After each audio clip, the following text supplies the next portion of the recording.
Shalom, saudara yang berkati oleh Tuhan Yesus. Salam jumpa dalam kasih Kristus bersama saya, Pendeta Mel Atok. Saya mengucap syukur pada kesempatan ini saya bisa berbagi berkat firman Tuhan kepada saudara-saudara sekalian. Dan biasanya di channel ini, ketika saya membagikan firman Tuhan, itu ada bermacam-macam cara, saudara-saudara. Ada saat saya diberi tugas tentunya oleh Tuhan untuk berkhotbah di mimbar gereja, baik gereja Tuhan yang saya gembalakan, atau gereja-gereja yang adalah saudara-saudara seiman, keluarga dalam Tuhan yang mengundang saya di beberapa tempat. Dan juga saya sering memberitakan firman juga melalui KKR, artinya di lapangan terbuka, saudara-saudara. Tapi juga saya sering memberitakan firman Tuhan dengan cara tanya jawab atau diskusi seperti itu. Dan masih banyak cara lain, dan intinya bahwa memang segala cara itu kita pakai untuk menyuarakan kehendak Tuhan. Dan salah satu cara yang sering saya lakukan dalam konteks saya sebagai hamba Tuhan asal Indonesia, yaitu melihat fenomena-fenomena, peristiwa-peristiwa yang terjadi di sekitar kita, ya, dan tentunya juga yang bersifat mendunia seperti itu, dan pasti ada kaitan dengan Alkitab.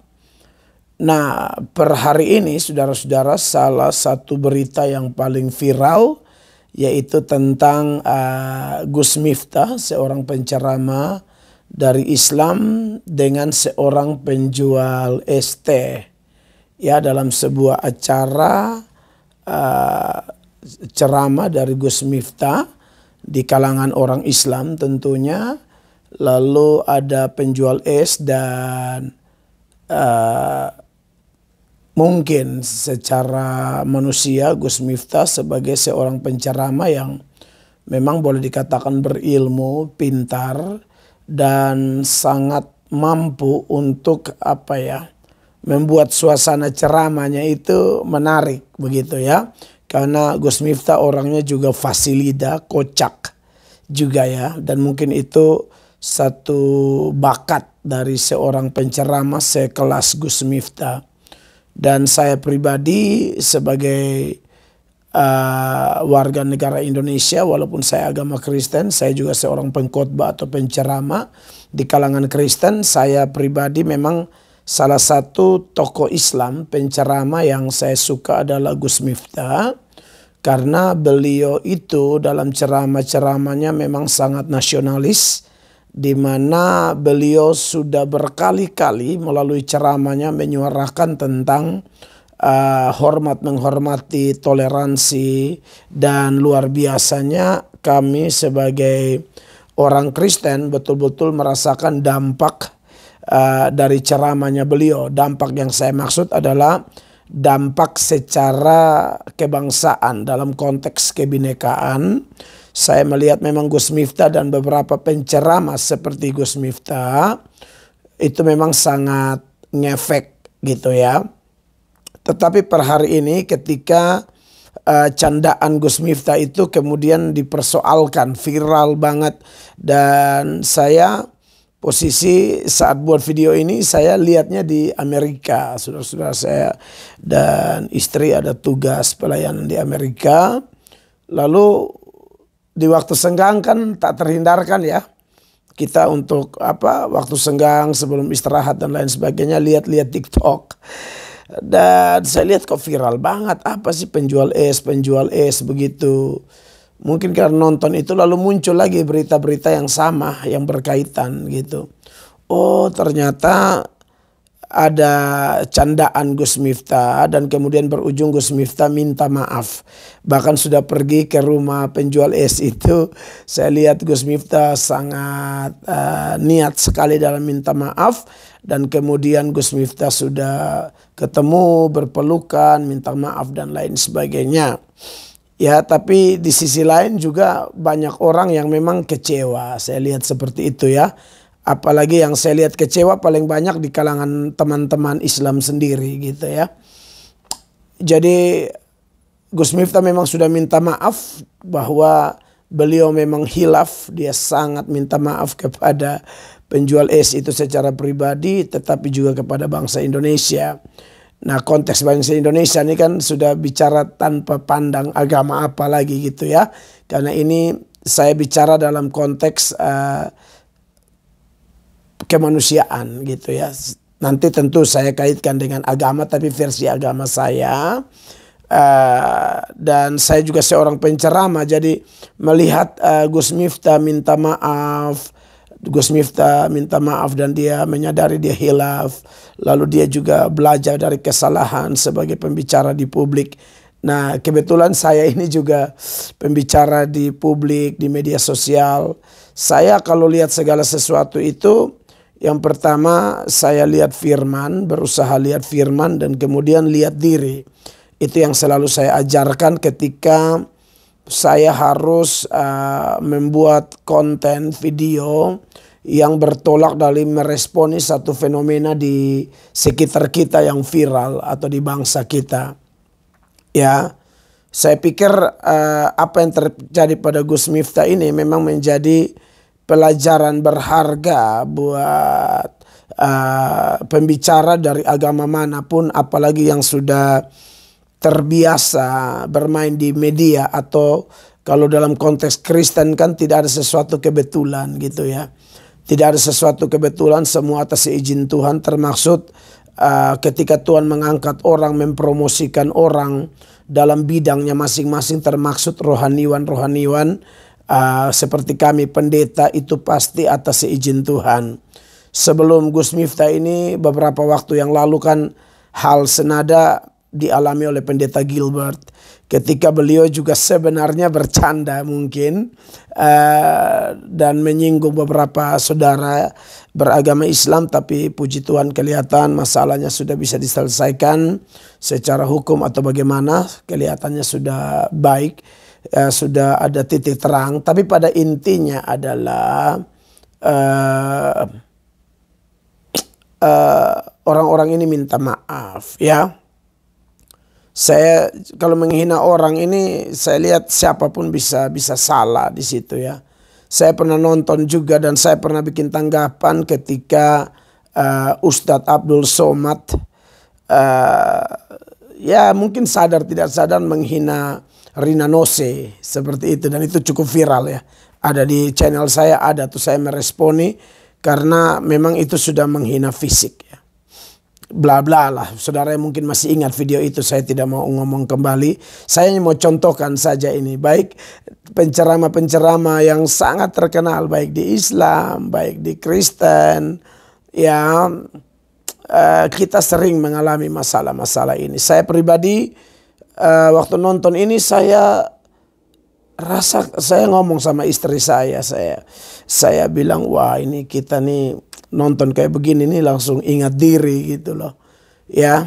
Jadi memang kadang-kadang sebagai manusia ya, kita kadang-kadang kalau Kristen ya bagaimana ya, kadang-kadang seperti Simon Petrus gitu loh ya. Saudara masih ingat ya Simon Petrus dalam Matius pasal 16 ayat 15, 16, 17, 18 di Kaisarea Filipi, ketika Tuhan Yesus bertanya kepada mereka semua termasuk Petrus, menurut kata orang siapakah saya? Lalu murid-murid bilang, oh ada yang bilang Tuhan itu Elia, Tuhan itu Yeremia, Tuhan itu Yohanes Pembaptis. Ada yang juga bilang Tuhan itu salah seorang dari nabi-nabi. Lalu Tuhan Yesus bertanya, lalu kalau menurut kalian saya siapa? Lalu dalam teks yang saya sebutkan tadi, Petrus kemudian bicara, Petrus bilang, engkau anak Allah yang maha tinggi.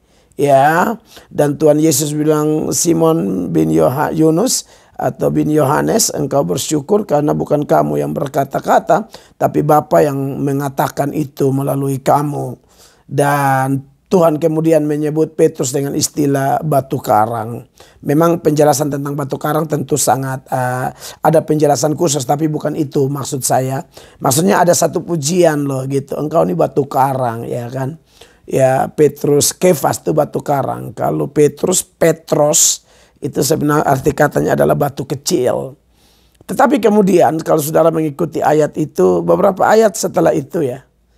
Beberapa ayat setelah itu di ayat 21, 22, 23 Tuhan mulai memberitahukan, menyatakan bagaimana dia akan menderita, disalibkan, mati di Yerusalem, dan kemudian pada hari ketiga dia akan bangkit. Dan ayat 22 Petrus menarik dia, menegur dia.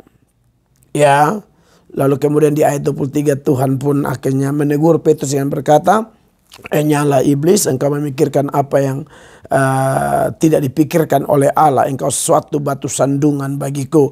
Maksud saya ialah bukan Petrus menghina atau apa, tapi kecenderungan siapapun. Ini saya ngomong tentang saya juga, atau kalau ada beberapa saudara yang nonton ini dan saudara mau menarik pelajaran ke diri sendiri, silakan saja, karena kita semua akan melihat segala sesuatu dengan pandangan ajaran Alkitab. Kita tuh dilarang untuk menghakimi orang ya.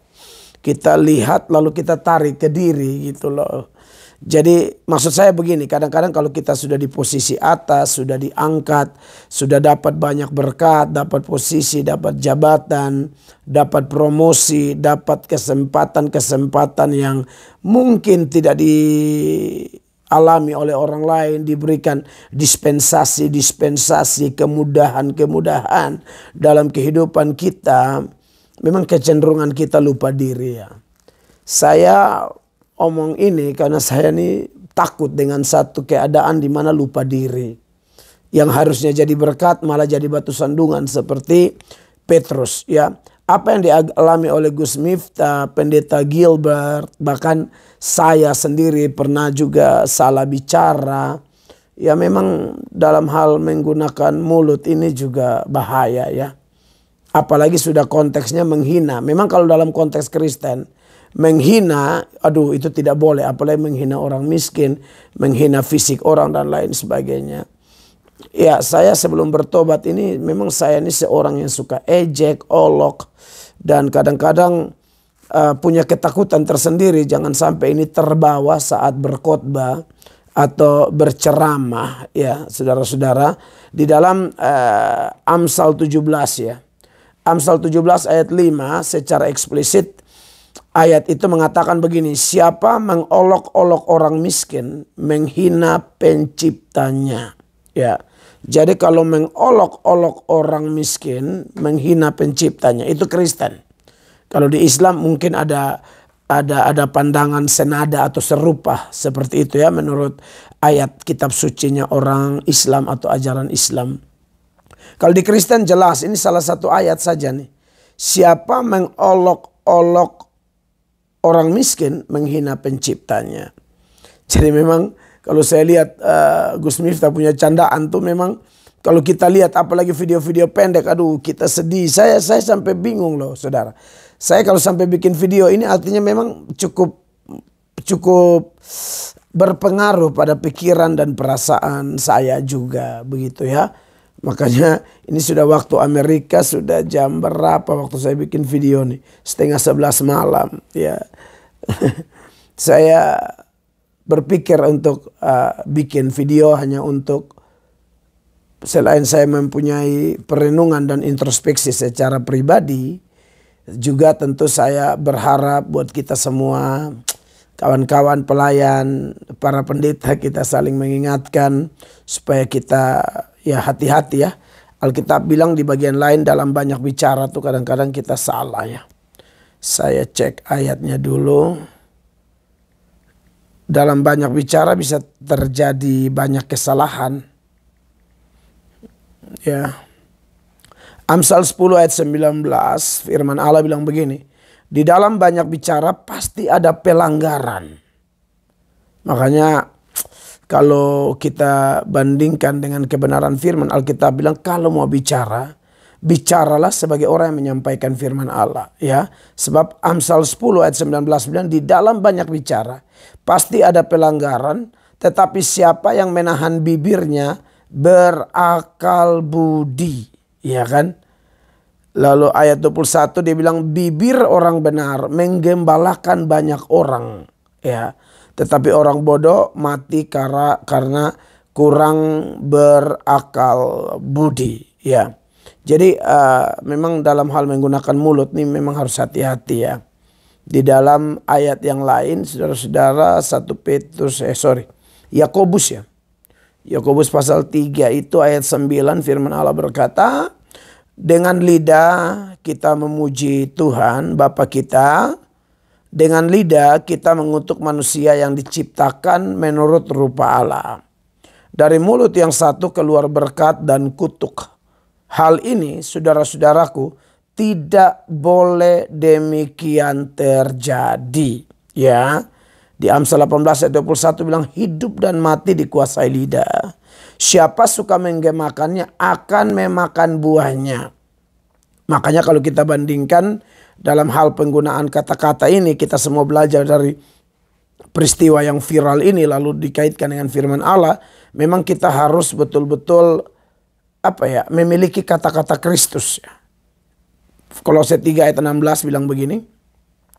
Hendaklah perkataan Kristus diam dengan segala kekayaannya di antara kamu, sehingga kamu dengan segala hikmat mengajar dan menegur seorang akan yang lain. Jadi kalau ada kata-kata Kristus maka tegurannya itu penuh hikmat ya.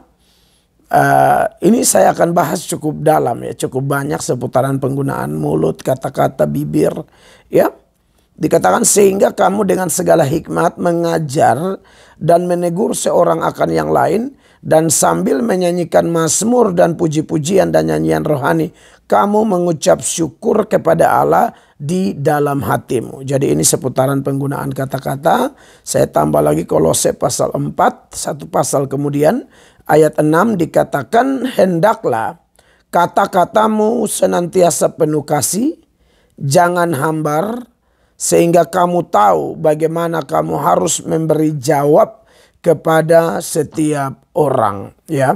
Dan memang dalam ajaran Kristen dikatakan bahwa kalau kita punya kata-kata itu, kata-kata yang kata-kata Kristus, kata-kata penuh kasih, itu orang lain bisa dapat anugerah. Orang lain bisa maksudnya mendapatkan berkat begitu ya. Efesus pasal 4 ayatnya yang ke-29 ya. Efesus pasal 4 ayat 29 firman Allah berkata demikian, janganlah ada perkataan kotor keluar dari mulutmu, tetapi pakailah perkataan yang baik untuk membangun di mana perlu, supaya mereka yang mendengarnya beroleh kasih karunia. Ya, ini tentu berlaku dalam keluarga kita masing-masing, bagaimana cara bicara kepada istri, kepada suami, kepada anak-anak, kepada orang tua, kepada pembantu, kepada rekan bisnis, kepada tetangga, dalam konteks gereja kepada sesama kawan pelayan, ya, dalam konteks gereja-gereja yang bermitra, bagaimana kita bicara kepada teman gereja lain dan lain sebagainya, ya. Itu tentu harus diperhatikan sehingga benar-benar perkataan kita itu dikuasai oleh Roh Kudus. Karena kalau kita lihat Efesus 4 ayat 29 ini yang berbunyi, sekali lagi saya baca, janganlah ada perkataan kotor keluar dari mulutmu, tetapi pakailah perkataan yang baik untuk membangun di mana perlu, supaya mereka yang mendengarnya beroleh kasih karunia. Lalu dia lanjut ayat 20, dan janganlah kamu mendukakan Roh Kudus Allah.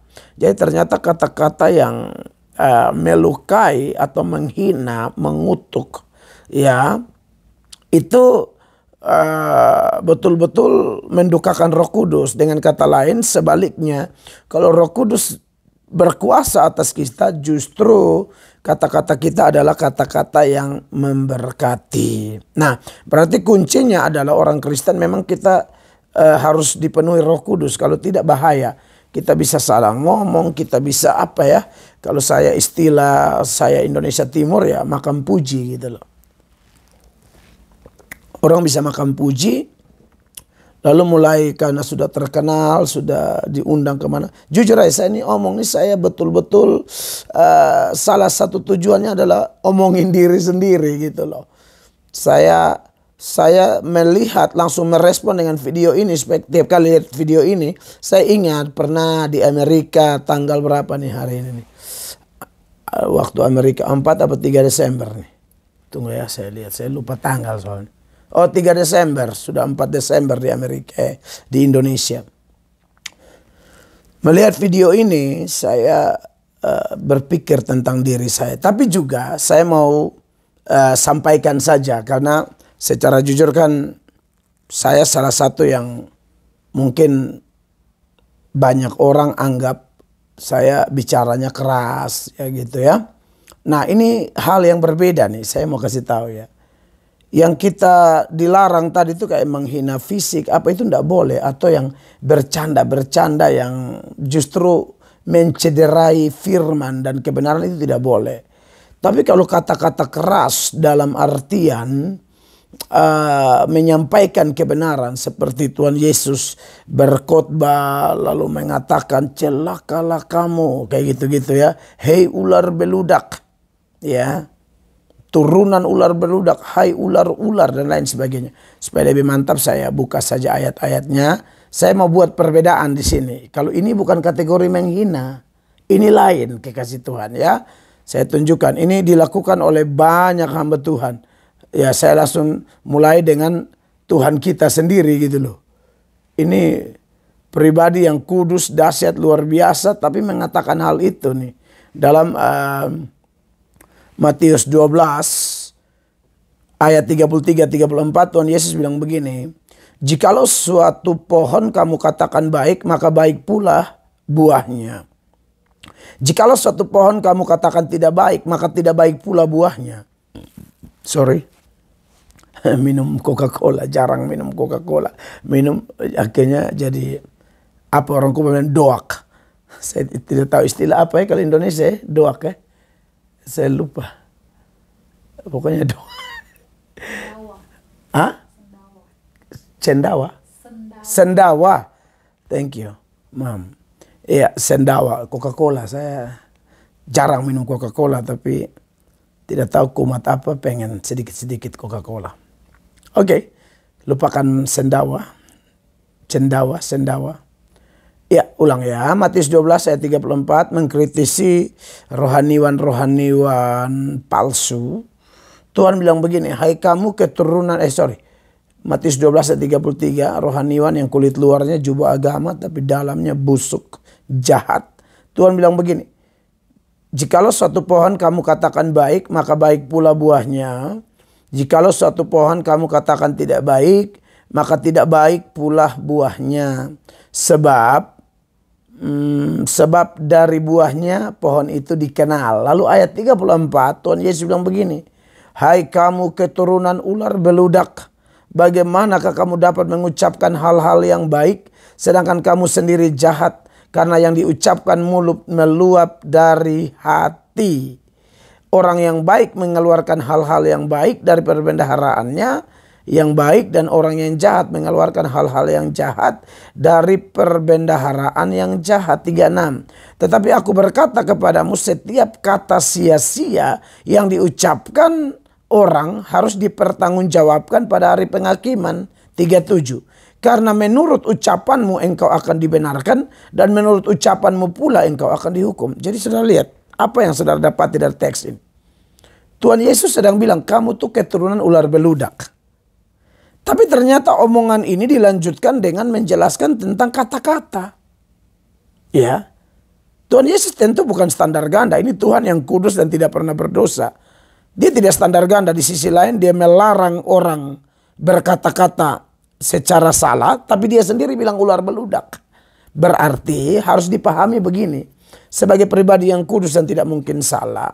Ketika Yesus mengatakan hei ular beludak itu bukan menghina orang. Ada satu kecaman karakteristik yang Yesus pakai di sini adalah ular.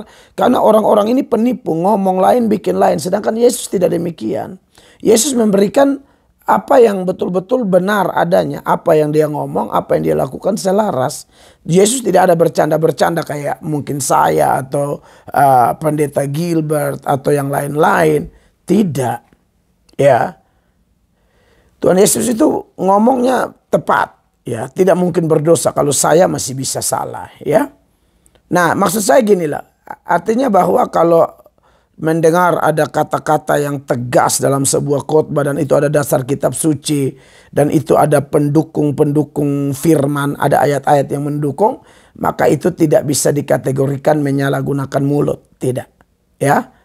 Itu justru mungkin sekali, bukan mungkin, pasti karena dorongan Roh Kudus. Tuhan Yesus mengatakan begitu. Karena dorongan Roh Kudus, saudara baca dalam Galatia pasal 1 ayat 6, 7, 8 dan 9, di sana Paulus bilang terkutuklah orang-orang yang bawa Injil lain. Dalam Filipi pasal 2 ya, pasal 3 maksud saya, ayat 1 dan 2, Paulus hati-hati terhadap anjing-anjing dan lain sebagainya. Ya, jadi sebenarnya tinggal lihat konteksnya saja. Kalau itu adalah sebuah khotbah yang karena dorongan roh, ya, Roh Kudus pakai seorang pembicara untuk marah terhadap dosa. Misalnya marah terhadap korupsi, marah terhadap penyesat, marah terhadap dosa-dosa penyimpangan, mencari kepuasan-kepuasan tak wajar seperti orang-orang di Sodom dan Gomora, dosa menyembah arwah atau dosa perzinahan, percabulan. Saya pikir itu kata-kata yang keras boleh, ya. Seperti Petrus bilang, kamu itu seperti anjing dan babi. Anjing yang sudah sudah muntah kembali lagi ke muntahnya. Babi yang sudah bersih mandi kembali lagi ke kubangan. 2 Petrus 2 ayat 22 itu. Nah, jadi maksud saya dalam hal penggunaan bibir mulut ini memang harus hati-hati. Harus minta Roh Kudus sehingga kalaupun kita harus mengeluarkan kata yang kelihatannya keras, tapi justru itu sebuah kemarahan yang kudus. Kemarahan karena ketidaksenangan terhadap dosa, penyesat, ketidakadilan dan lain sebagainya. Saya pikir itu tidak ada masalah di situ, ya. Bahkan Petrus tadi Tuhan tegur dengan kata apa? Hei iblis. Anda lihat di sana. Itu bukan maki Petrus, itu ada satu kecaman apa adanya. Kondisi kamu ini sudah dikuasai iblis. Nah, yang tentunya tidak boleh adalah kitanya sendiri misalnya jahat, tapi kita juga keluarkan kata-kata begitu menurut ayat yang kita baca. Tadi Tuhan bilang tidak mungkin kamu punya hati bagus kalau ternyata kata-katamu yang keluar itu jahat, ya. Karena yang jahat keluar dari perbendaharaan hati yang jahat. Kalau Tuhan hatinya bersih, walaupun dia berkata ular beludak, tapi dia tidak sedang menghina atau memaki seperti pandangan kita, bukan. Dia sedang mengecam dosa kemunafikan dan lain-lain. Maka dari itu saya harap ini berharga buat kita.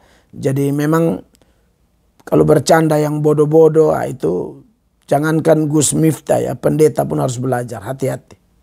Ya, semua kawan-kawan termasuk kita yang bukan cuma pengkhotbah, WL misalnya. Kita menyembah bagus tapi di rumah kita maki-maki orang misalnya.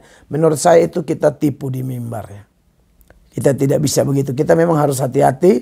Roh Kudus pasti bantu kita kok. Kita semua orang yang sudah percaya Yesus, yang punya keintiman dengan Roh Kudus, keintiman dengan Tuhan dalam doa dan juga dalam firman Allah, maka saya yakin dalam nama Tuhan Yesus, Roh Kudus akan bantu kita untuk terus membersihkan hati kita sehingga dari hati itu keluar kata-kata yang baik. Karena dari perbendaharaan yang baik mengeluarkan kata-kata yang baik, bahkan kudus dan berkenan kepada Tuhan karena sesuai firman Allah. Makanya tadi saya sempat sebut dan saya mau tunjukkan ayatnya di dalam 1 Petrus itu, ya. 1 Petrus 4 ayatnya yang keberapa, ya? 11. Dikatakan jika ada orang yang berbicara, ini bukan cuma pendeta tapi semua orang Kristen. Tetapi jika ada orang yang berbicara, baiklah ia berbicara sebagai orang yang menyampaikan firman Allah. Dan seterusnya. Jadi memang kalau bicara itu harus seperti orang menyampaikan firman. Seperti apa sih seorang menyampaikan firman? ya serius, ya penuh kasih, penuh kekudusan, ada tujuan gitu. Tujuannya tujuan-tujuan ilahi. Seperti itu ya. Jadi mungkin hanya itu yang bisa saya sampaikan, dan buat kita orang Kristen kita tidak usah menghakimi Gus Miftah misalnya, karena kita juga tidak mau kan kalau ada pendeta kita yang salah ngomong lalu orang menghakimi. Tapi faktanya ya kadang-kadang beberapa kita Kristen kelihatan kurang kompak. Kalau ada pendeta salah bukannya didukung atau apa, tapi kita juga ikut mencaci maki. Saya pikir kalau mengkritisi yang sehat-sehat boleh ya. Tapi kayak bilang seolah-olah senang atas kejatuhan, kegagalan. Kalau bisa kau masuk penjara biar rasa kau dan lain sebagainya. Menurut saya kita hati-hati ya. Apa yang kita tabur kita pasti tuai. Dan biasanya saat menuai itu baru kita kaget. Saya tabur apa ya? Kita sering menabur tanpa menyadari apa yang kita tabur.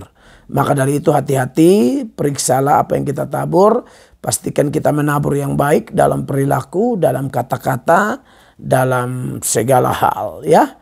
Roh Kudus pasti bantu kita, orang Kristen percaya bersama Roh Kudus kita akan mampu. Tuhan Yesus memberkati. Kalau saudara rasa diberkati dan video ini bermanfaat, silakan share kepada yang lain, dan biar nama Tuhan saja dipuji, dipermuliakan. Saya Pendeta Melato dari Los Angeles, Amerika Serikat, menyampaikan video hari ini. Tuhan Yesus berkati. God bless you all.